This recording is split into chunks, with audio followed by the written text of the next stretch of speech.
കാനനപാതയിൽ ദേഹാസ്വാസ്ഥ്യം വന്ന് കുടുങ്ങിയ ശബരിമല തീർത്ഥാടകർക്ക് തുണയായി സന്നിധാനത്തെ NDRF, ഫയർഫോഴ്സ്, വനപാലക സംയുക്ത സഖ്യം. കൺട്രോൾ റൂമിൽ നിന്നും വിവരം ലഭിച്ച ഉടനെ സന്നിധാനത്ത് നിന്നും 4 കിലോമീറ്റർ ദൂരെയുള്ള പുൽമേട്ടിലെ കാനനപാത ഭാഗത്തേക്ക് സംഘം തിരിച്ചു. സ്ട്രെച്ചർ ഉപയോഗിക്കാൻ പറ്റാത്ത രീതിയിൽ ദുർഘടമായ പാതയായതിനാൽ ഏറെ ബുദ്ധിമുട്ടിയാണ് ദേഹാസ്വാസ്ഥ്യം വന്ന തീർത്ഥാടകരെ സംഘം താഴേക്ക് ഇറക്കിയത്.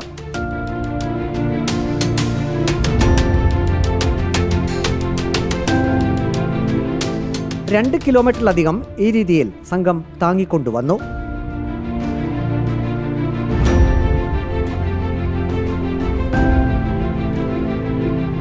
പിന്നീട് സ്ട്രെച്ചറിൽ സന്നിധാനത്തെ ആശുപത്രിയിൽ തീർത്ഥാടകരെ എത്തിച്ചു.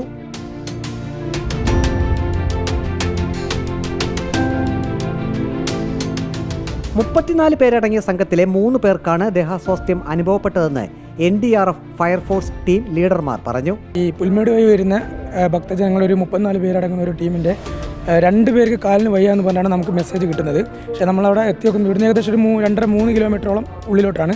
അപ്പോൾ അവിടെ എത്തിയോക്കും ഏകദേശം 3 പേര് കാലിന് വയ്യാതെ ഇരിക്കുന്നുണ്ടായിരുന്നു. നമ്മൾ ഈ ലൈറ്റ് ഇട്ടിരിക്കുന്ന ഭാഗം കഴിഞ്ഞിട്ട് ലൈറ്റ് ഇല്ലാത്ത കാടിനുള്ളിലേക്ക് ഏകദേശം ഒരു 1.5 കിലോമീറ്റർ അപ്പുറത്താണ് അവർ ഇരിക്കുന്നുണ്ടായിരുന്നത്.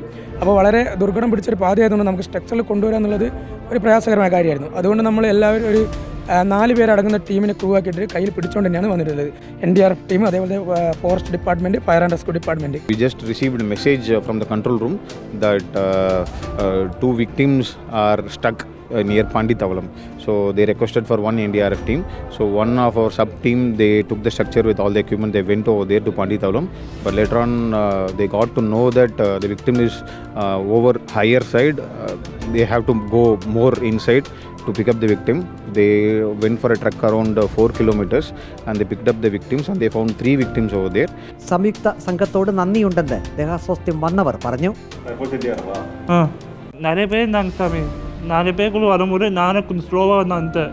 திடீர்னு காலை இத்திக்கிட்டு தொண்ணு നടക്കുമ്പോൾ കാലിൽ ഇത്തിക്കിട്ട് വേറെ ഒന്നുമില്ല. തമിഴ്നാട് ഏലൂർ സ്വദേശികളാണ് പുല്ലുമേട് വഴി ദർശനത്തിന് എത്തിയത്.